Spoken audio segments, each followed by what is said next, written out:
बिस्मिल्लाहिर्रहमानिर्रहीम। अनगिनत दरूदो सलाम रसूल करीम सल्लल्लाहु अलैहि वसल्लम और उनकी आल पर, पाकिस्तान समेत दुनिया भर में बसते करोड़ों पाकिस्तानियों को अस्सलाम वालेकुम। आप यूट्यूब चैनल देख रहे हैं और मैं हूं मज़हर इकबाल। सबसे पहले तो मैं दुनिया भर में बसते मुसलमानों को 12 रबीउल अव्वल की मुबारकबाद पेश करता हूं। अल्लाह रब्बुल आलमीन आपके लिए आसानियाँ पैदा करे और हमें रसूलुल्लाह सल्लल्लाहु अलैहि वसल्लम के बताए हुए तरीक़ा पे ज़िंदगी गुजारने की तौफ़ीक़ अता फ़रमाए। दोस्तों, कुछ ख़बरें हैं जो आपके साथ शेयर करनी हैं और शुरू हम करते हैं। Chief of army staff general Qamar Javed Bajwa ने आज एक तकरीब में इस अमर का इज़हार किया कि किसी मुल्क या किसी ग्रोह को, किसी जत्थे को पाकिस्तान में सियासी और मुआशी अदम इस्तेहकाम पैदा करने की इजाज़त नहीं दी जाएगी। बड़ी अच्छी बात है जी। बज़ाहिर देखा जाए तो कोई नई बात नहीं कि चीफ़ साहब ने उमूमी तौर पे पाकिस्तान के जो आर्मी चीफ्स होते हैं वो इस किस्म की गुफ्तगू करते हैं और करनी भी चाहिए। लेकिन अगर मौजूदा हालात को देखा जाए और इनकी ख़ास जो आजकल पाकिस्तान की सूरत हाल है उसको देखा जाए तो ये बड़ा इंपॉर्टेंट स्टेटमेंट है, बड़ी इंपॉर्टेंट बात है।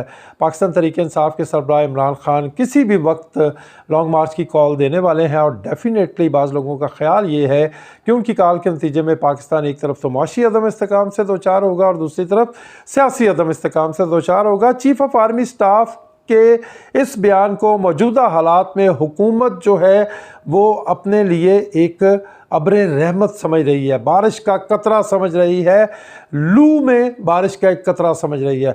वैसे तो इमरान खान साहब किसी से काबू नहीं आ रहे, लेकिन चीफ़ ऑफ आर्मी स्टाफ की इस तकरीर के बाद हुकूमत का ये मानना है कि शायद चीफ़ ऑफ आर्मी स्टाफ की तकरीर हुकूमत को फेवर करेगी और इमरान खान के लिए मुश्किलात जो हैं वो पैदा हो जाएंगी। सियासी अदम इस्तेहकाम का तो मैं नहीं कह सकता कि ये पैदा हो या ना हो। पहले कौन सा इस्तेहकाम है इस मुल्क में जो कि अदम इस्तेहकाम हो जाएगा। और मुआशी अगर हम इस्तेहकाम की बात करें तो मुआशी इस्तेहकाम को भी पाकिस्तान से गए हुए एक ज़माना हो चुका है। अदम इस्तेहकाम है, पता नहीं चलता। आज आप कोई चीज़ लेने जाएँ उसकी कीमत कोई और होती है, अगले दिन जाएँ कोई और होती है, बल्कि अगले घंटे जाएँ तो कोई और होती है।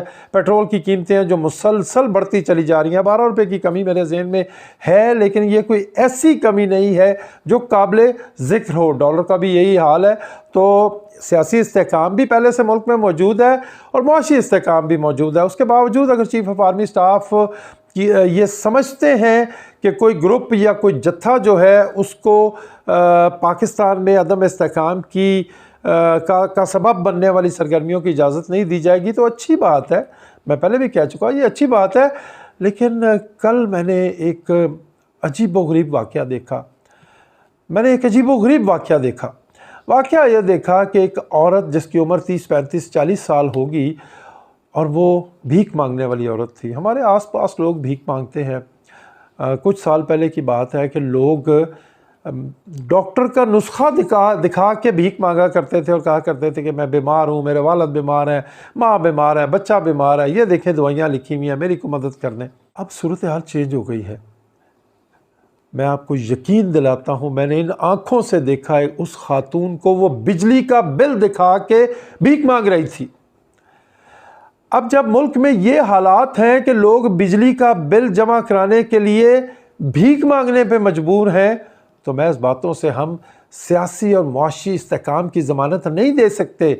हमें कोई अमली इक़दामात करने पड़ेंगे और पाकिस्तान की कौम ये समझती है कि वो अमली इक़दामात अगर कोई करने जा रहा है इस वक्त तो उसका नाम इमरान खान है। उसको रोकना चाहें रोक लें अगर आपसे रुकता है। इससे कबल भी आपसे अर्ज़ किया था कि जो अक्टूबर का महीना है बड़ा इम्पोर्टेंट महीना है और मेरी इतलात ये है कि इसी महीने में निगरान हुकूमत का फ़ैसला हो जाएगा और ये हुकूमत जो इस वक्त हमारे पे मुसल्लत है मियाँ शहबाज शरीफ साहब की सरबराही में, इस हुकूमत के ये चल चलाओ के दिन हैं।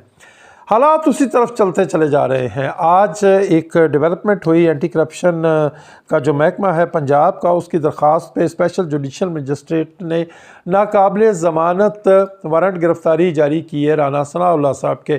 कलर कार में कोई हाउसिंग सोसाइटी है और जब राना सनाउल्लाह साहब पंजाब के वज़ीर कानून थे तो उन्होंने 2 प्लाट लेके उस हाउसिंग सोसाइटी से उसकी जो रजिस्ट्रेशन है वो करवा दी थी, हालांकि उसकी रजिस्ट्रेशन बनती नहीं थी। इस पर एक केस चल रहा है, काफ़ी अरसे से महकमा एंटी करप्शन वाले इंक्वायरी में बुला रहे थे राना सनाउल्लाह को, और राना सनाउल्लाह पेश नहीं हो रहे थे, और आज उनको उनके वारंट जारी कर दिए गए।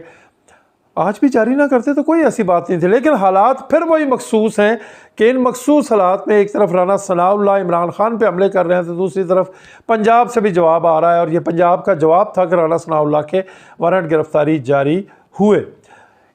इन वारंट गिरफ्तारी के नतीजे में राना सनाउल्लाह गिरफ्तार नहीं होने जा रहे, लेकिन हमें वो टेम्परेचर महसूस होने लग गया है जो कि बढ़ रहा है, मुसलसल बढ़ रहा है। सियासी टेम्परेचर की मैं बात कर रहा हूँ, और तय ये किया है राना सनाउल्लाह ने कि वो सफरी ज़मानत हासिल करेंगे इस्लामाबाद हाई कोर्ट से, और उसके बाद एंटी करप्शन का जो मुतलका डिपार्टमेंट है उसके सामने पेश होके तो ये जो वारंट हैं इसको मनसूख करवा देंगे।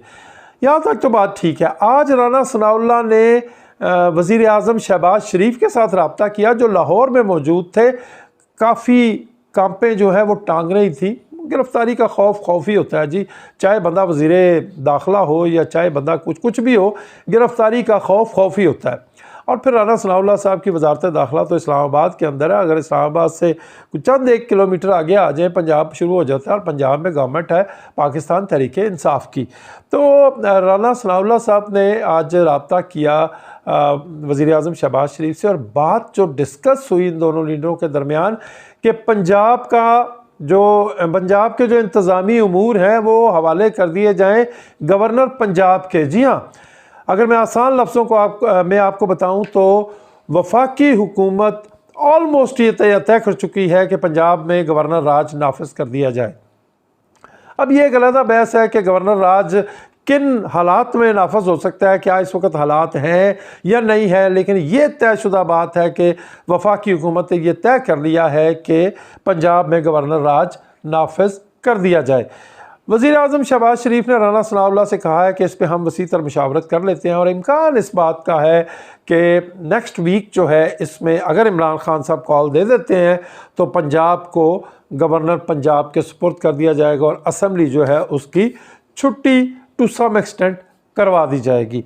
सवाल ये पैदा होता है कि क्या इससे सूरत हाल बेहतर हो जाएगी? तो जवाब है बिल्कुल इससे सूरत हाल बेहतर नहीं होगी। क्यों बेहतर नहीं होगी? इसलिए बेहतर नहीं होगी कि पूरे पाकिस्तान की आवाम, जिस तरह मैंने महंगाई का जिक्र किया, जिस तरह मैंने सियासी अदम इस्तेकाम का जिक्र किया, लोग पंजाबी में कहते हैं ना, नक्को नक आए हुए हैं। लोग इस इंतज़ार में हैं कि इमरान खान जो हैं वो कॉल दें, और उस कॉल के फ़ौरन बाद लोगों का रुख इस्लामाबाद की तरफ हो, जिसका जहाँ जी चाहे वो बैठ के धरना दे दे, मोटरवेज़ को बंद कर दिया जाए, हवाई अड्डों के सामने धरने दे दिए जाएं, लारी अड्डों के सामने धरने दे दिए जाएं, और निज़ाम ज़िंदगी जो है वो मफलूज हो जाए। इन हालात में किस तरह से हुकूमत चल सकती है जी? इन हालात में तो हुकूमत नहीं चल सकेगी, और इस बात का उनको भी पता है जिन्होंने इस अमर का इजहार किया कि किसी को सियासी और माशी अदम इस्तेकाम पैदा करने की इजाज़त नहीं दी जाएगी। और बातचीत भी चल रही है, बल्कि मैंने आपसे इससे कबल ये अर्ज़ किया था कि 10 और 15 अक्टूबर के दरमियान निगरान हुकूमत का फ़ैसला हो जाएगा। और ताज़ा तरीन मैं आपको इतला दूँ कि निगरान वज़ीर आज़म के लिए हमारी इतलात के मुताबिक इंटरव्यूज़ भी हो चुके हैं, और गालिबन निगरान वज़ीर आज़म का नाम भी जो है वो फ़ाइनल हो चुका है, और निगरान जो वज़रा हैं उनके साथ अब बातचीत हो रही है कि आपको ये ज़िम्मेदारी दी जाती है तो आपने ये काम करना है। तो ये थी जी आज की जो इम्पोर्टेंट ख़बरें थी वो मैंने आपके साथ शेयर की हैं। तो ख़बर का अगर इस सारे वीलॉग का अगर मैं आपको ख़ुलासा बताऊं तो वो ये है कि पंजाब में वफाकी हुकूमत एक और बड़ी गलती करने जा रही है, और वो गलती है गवर्नर राज की। अगर ये कोर्ट में चला गया तो कोई ठोस वजह नहीं है वफाकी हुकूमत के पास गवर्नर राज लगाने की। जिसको बुनियाद बना रही है वफाकी हुकूमत, बुनियाद बनाना चाह रही है, वो ये है कि हमने लॉन्ग मार्च से निमटने के लिए पंजाब से नफरी मांगी थी, और पंजाब ने वफाकी हुकूमत की इस ख्वाहिश को पूरा नहीं किया, इस दरख्वास्त को पूरा नहीं किया, यानी अमन व अमान बरकरार रखने में पंजाब हुकूमत ने ताउन नहीं किया। इसको बुनियाद बनाया जाएगा, और शायद ये जो आज महकमा एंटी करप्शन का जो जो वारंट गिरफ्तारी जारी हुआ है राना सनाउल्लाह के नाम, ये भी एक वजह हो सकती है कि पंजाब से वफाक पे हमले हो रहे हैं, कुछ इस किस्म की बात होगी। लेकिन पंजाब भी डरने वाला नहीं है। पंजाब के वज़ीर आला चौधरी परवेज़ इलाही मुसलसल ये बात कर रहे हैं कि सानिया मॉडल टाउन यानी मॉडल टाउन में जो कत्ल हुए थे सरकार के कहने के ऊपर, उसका मामला बिल्कुल फ़ाइनल स्टेजेस पे है, यानी उसकी तहकीकात बिल्कुल फ़ाइनल स्टेजेस पे है। और उस मुकदमे में भी ना सिर्फ राना सनाउल्लाह बल्कि आज के वज़ीर आज़म जो शहबाज शरीफ हैं वो भी किसी तौर से बच नहीं सकते। तो ये वो हालात हैं जी जो मैं आपसे अर्ज़ कर रहा हूँ कि इस हुकूमत की तब्दीली और नई निगरान हुकूमत के आने का सबब बनेंगे। आप भी इंतज़ार करें, हम भी इंतज़ार करते हैं। आज के लिए इतना ही। अपना बहुत सा ख्याल रखिएगा और अपने इस चैनल का भी अल्लाह निगहबान।